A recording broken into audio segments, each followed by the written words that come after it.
Well, hello everybody, it's Professor Doux again.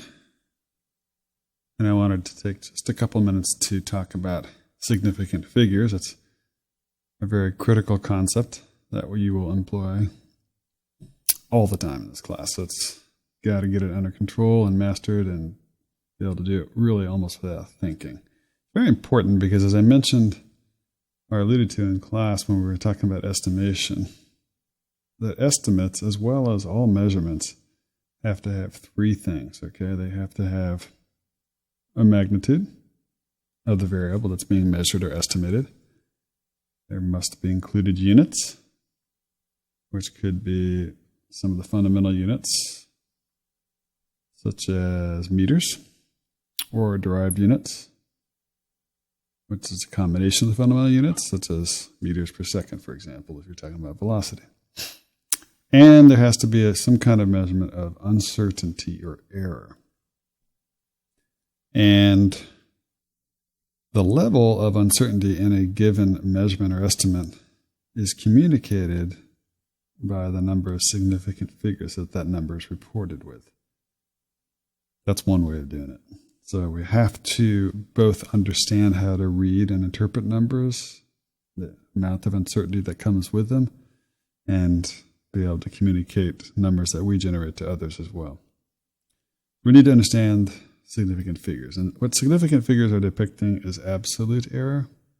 There are more rigorous ways to talk about error in a number, or in numbers, or in calculations. And of course, the best way to do that is through the application of statistics whenever you do any kind of calculation. And that is the topic of BMED 2400. So we're not going to deal with any statistics of any significance in this course. We will be dealing with and reporting the values that we generate in our calculations using the concept of absolute error.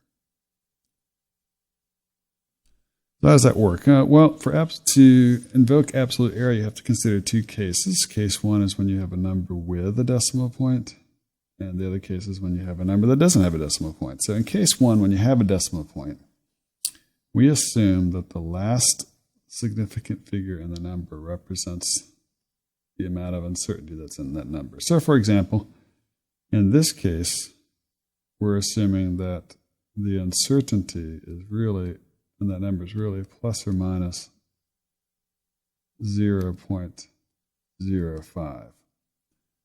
So in other words, we're assuming that this number is somewhere between 100.25 and 100.35.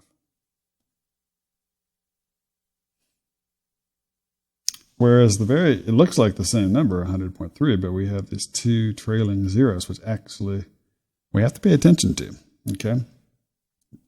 The reason is that if there wasn't the only reason to include those trailing zeros is to indicate that the level of uncertainty of this number is actually quite small. If you add a bunch of trailing zeros for no reason, then you're miscommunicating the amount of uncertainty that's associated with that number. So what this is saying is that the uncertainty associated with this number in terms of absolute error is 0.0005. And therefore that the actual value of this variable is somewhere between,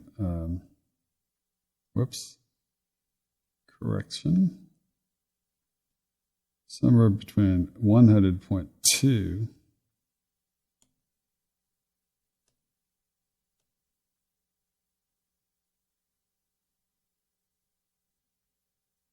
995 and 100.3005.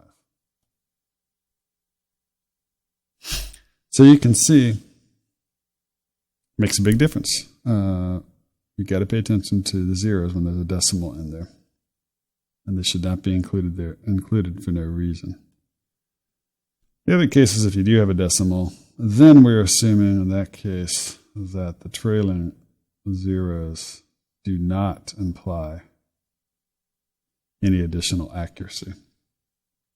So another way of putting that is this is the equivalent to writing 2.013 times 10 to the fifth. It is not equivalent to writing 2.01300, not 10 to the fifth. Because if you wrote it this way, you're saying that there actually is a lot additional accuracy in that number. But we include those zeros because you need to, if you're not using a decimal, you have to include those zeros, obviously, to show that this is the magnitude of this number is 10 to the fifth power and not, for example, 10 to the third. You have to have those zeros in there, but they're not saying anything about the accuracy of that number in this case.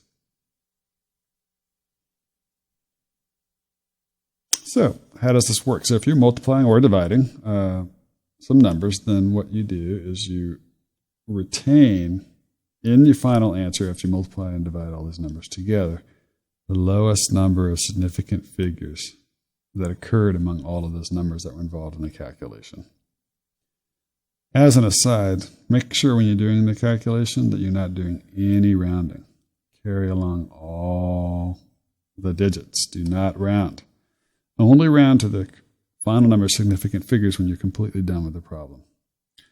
So as an example, if you were multiplying 1.47 times 3.0926, and then if you punch that out in your calculator, you're going to get a number that says 4.54612. But this number has only 3 significant figures. Okay, so you have to report your final answer with just 3 significant figures. So the correct answer would be 4.5, and you have to round because it's 546, so it's 4.55. Hopefully, if there's units associated with this, if it's not a unitless number, then you really need to include the units as well. But this would be the correct number of significant figures for this kind of calculation. The other scenario is when you add or subtract. And in that case, you retain in your final answer the number of sig figs that's determined by the number that was involved in the calculation that had the largest error associated with it.